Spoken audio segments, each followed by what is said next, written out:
Other news at the City of Johannesburg says investigations into the exact cause of last week's deadly explosion is yet to be determined. Part of Lillian Ngoyi Street was damaged following last week's blast.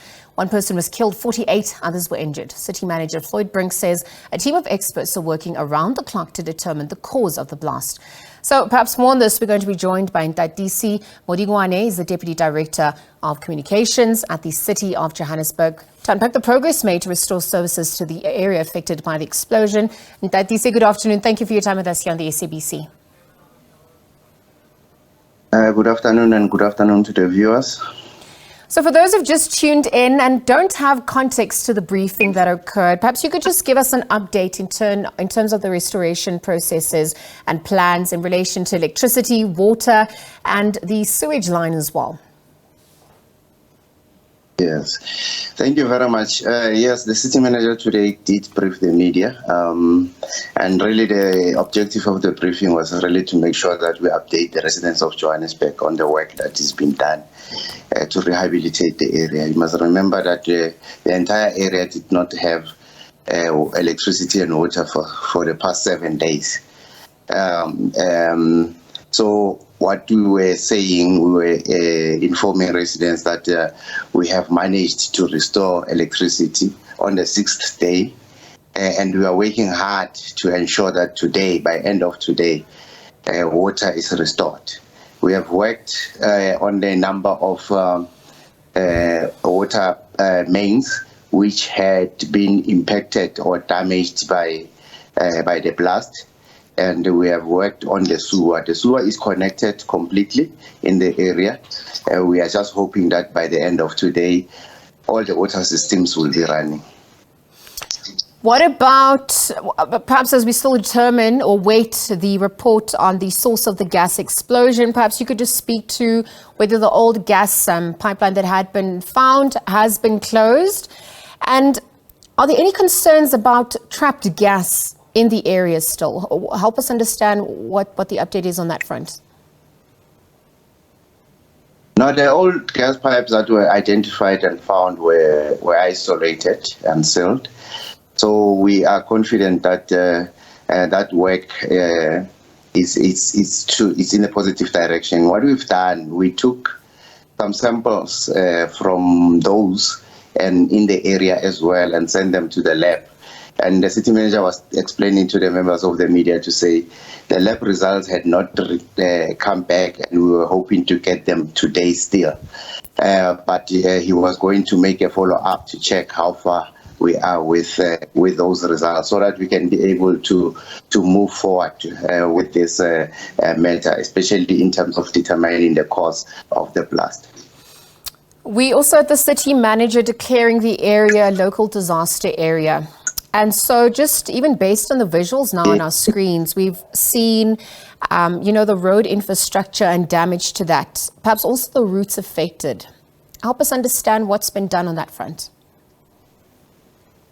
When you declare an area as a local disaster area, it does open up certain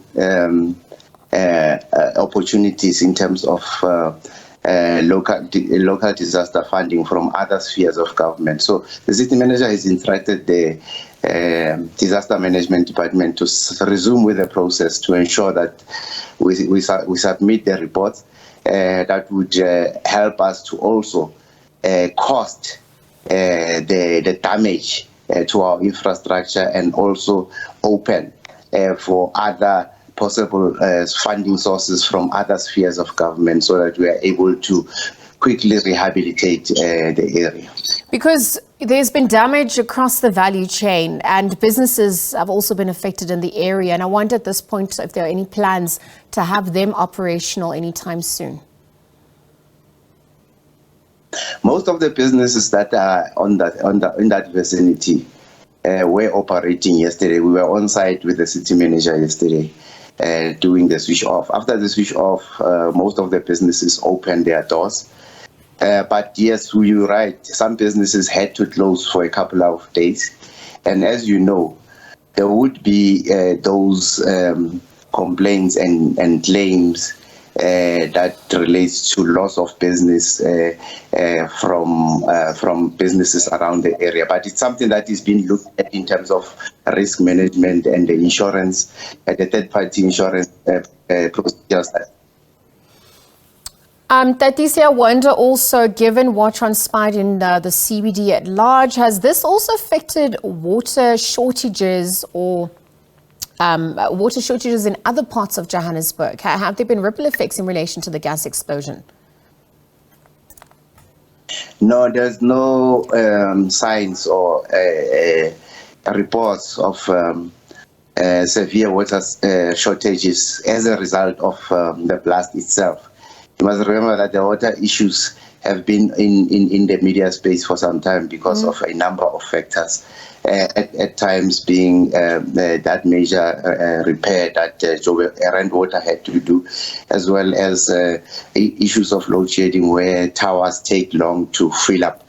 So it has no direct link to the explosion itself.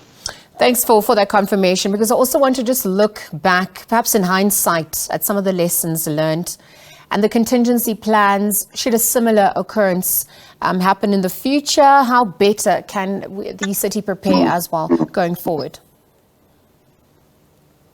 Now, the city manager explained it very well to say, as the city, we have learned a lot, and he applauded the emergency management personnel that responded and other departments that subsequently supported. It was a collective effort, and he emphasized that those lessons are key, so that as a city, should we find ourselves, which is something that we don't wish, in a similar situation, we should be able to improve and do even better.